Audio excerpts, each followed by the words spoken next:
Em nome do Pai, do Filho e do Espírito Santo. Amém. Amados irmãos e irmãs, é com muita alegria que nós estamos aqui para juntos estudar e meditar a primeira leitura que a Igreja nos apresenta para esta terça-feira da 26ª semana do Tempo Comum. A primeira leitura de hoje se encontra lá em Jó, no capítulo 3, e nos diz assim: Jó abriu a boca e amaldiçoou o seu dia, dizendo: Maldito o dia em que nasci, e a noite em que fui concebido. Por que não morri desde o ventre materno? Ou não expirei ao sair das entranhas? Por que me acolheu um regaço e seios uns me amamentaram? Estaria agora deitado e poderia descansar. Dormiria e teria repouso. Com os reis e ministros do país, que construíram para si sepulcros grandiosos.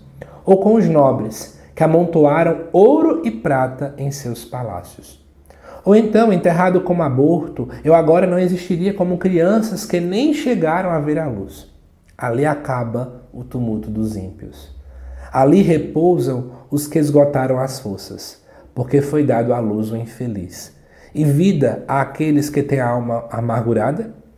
Eles desejam a morte que não veem, e a buscam mais que um tesouro. Eles se alegrariam por um túmulo e gozariam ao receber a sepultura. Por que então foi dado à luz o homem, a quem seu próprio caminho está oculto, a quem Deus cercou de todos os lados? Estamos aqui diante de uns textos mais, podemos dizer assim, depressivos da Sagrada Escritura. Jó chega ao momento em que ele está num poço da tristeza. Tem uma amiga minha que costuma dizer assim, ele nem está no poço. Ele chegou no poço e descobriu que lá tem uma região subterrânea. Para dizer assim, que ele foi para o lugar mais baixo, o lugar mais triste. Ao ponto de que Jó pensa, era melhor não ter nascido. Para sofrer, para que eu nasci? Para viver nesse poço de sofrimento, de desilusão, de tristeza?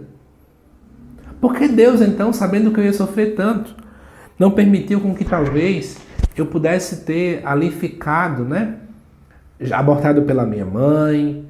Porque talvez Deus, sabendo que eu ia passar por tudo isso, não me fez logo cortar todo o meu sofrimento pela raiz, me permitindo não viver. Eu sei que muita gente pensa assim também. Muita gente. Muita gente talvez coloque na cabeça que para que Deus me colocou no mundo se eu viria somente para sofrer, se eu viria só para isso? E aí eu vou à luz do catecismo da Igreja Católica, Nós estamos diante de um dilema que a Igreja também não tem resposta, que é o porquê que a gente sofre. Se Deus é tão bom, por que o sofrimento existe? Se Deus é tão bom, por que tem pessoas aí que não fizeram nada? Crianças que estão aí sofrendo nas guerras, que nascem com algum tipo de doença que gera dor 100% e não tem cura. Por quê? A gente não tem resposta. O catecismo costuma dizer, inclusive, que é este o grande mistério da aparente impotência de Deus. Aparente porque Deus não é impotente, mas é porque nos parece que nessa situação ele não faz nada. Nos parece que dentro dessa situação Deus não tem poder. Mas, como o maior antídoto para isso, o próprio catecismo coloca, e eu também costumo repetir isso na minha vida sempre, a fé ela precisa falar acima de tudo. E a fé é a certeza daquilo que a gente não consegue ver. Eu só consigo ver o sofrimento, eu só consigo ver a dor, talvez assim como Jó, só consigo ver desgraça, e aí penso, era melhor não ter nascido. É preciso colocar na nossa cabeça uma frase que, se não estou enganado, é devido a Santo Tomás de Aquino, que ele diz assim: Deus não permite o mal, do qual ele não possa tirar um bem ainda maior.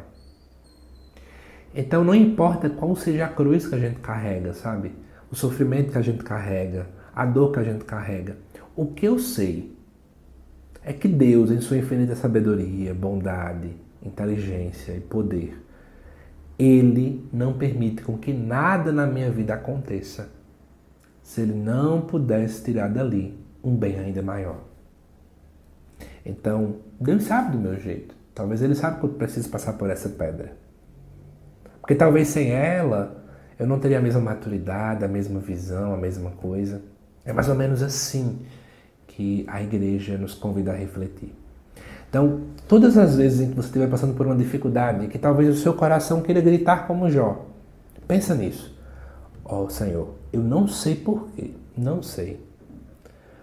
Mas eu sei que que o Senhor não permitiria que eu passasse por isso, se o Senhor não pudesse tirar daqui um bem maior.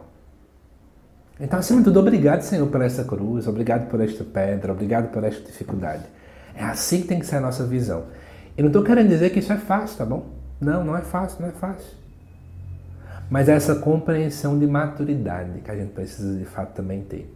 Inclusive, nesta terça-feira nós celebramos o dia de Santa Teresinha do Menino Jesus. Eu não me recordo totalmente da história dela, mas eu sei que Santa Teresinha sempre foi uma menina muito mimada. Desculpa a expressão, mas é a verdade. Ela sempre, você vai olhar os escritos dela, ela ficava emburrada com tudo, tristonha com tudo, mas chega um determinado momento, se eu não estou enganado, foi próximo à época do Natal, que inclusive alguns autores vão chamar, né, o Natal de Santa Teresinha, que foi o Natal que gerou uma conversão nela. Santa Teresinha percebeu que ela precisava, né, ofertar ao Senhor os seus pequenos sacrifícios, sabe? Que é a chamada pequena via dela. Era preciso ofertar tudo ao Senhor. Ela precisava parar de ser mimada, ela precisava parar de querer tudo só para ela precisava amadurecer. E olha que Santa Teresinha morreu muito jovem. Ou seja, é preciso ter essa maturidade de fé. Não pode ser tudo do meu jeito, mas tudo do jeito de Deus. Porque os planos de Deus são melhores, os sonhos de Deus são melhores que o meu. A via que Deus resolve fazer cada coisa é muito melhor do que a via que eu ia escolher. Talvez para mim hoje não passar por essa dificuldade ia ser muito mais válido. Mas eu não sou Deus para saber o dia de amanhã. Talvez se fosse do jeito que eu queria, daqui a, 30 dias, acontecesse algo muito mais grave. Então Deus sempre sabe o melhor para cada um de nós. Aí eu quero finalizar também dizendo uma coisa para você ao final, né? Cada um sabe da realidade do seu coração, mas se em algum momento, né, o teu coração está passando por uma dor muito grande, como acontece nessa primeira leitura, não guarde para si, né? Porque às vezes, de fato, existem grandes noites escuras que a gente vive. Peça a outra oração. Procura um irmão para desabafar. E diga até para o irmão, fulano, a minha fé parece que está fraca, viu? Eu sei que eu preciso enxergar que Deus tem o melhor para mim, mas em meio a esse caos, em meio a essa tempestade, em meio às nuvens negras que estão ao meu redor, eu não consigo perceber isso. Peça ajuda ao outro. Procure o seu padre, por exemplo. Acho que a gente não pode guardar essa falta de fé para a gente. Quando a gente está numa situação muito difícil, recorde sempre que Deus envia anjos para nos ajudar. Esses anjos estão aí na voz do irmão, na voz de um familiar, na voz do sacerdote. Isso é muito importante também, para que a gente não se instale no fundo do poço, mas queremos voltar a ver de fato a luz, tá bom? Que Deus te abençoe, amada irmã e irmã. Te aguardo daqui a pouco aqui no canal, às 7 horas da noite, para o estudo do Evangelho, também desta terça-feira. Até já!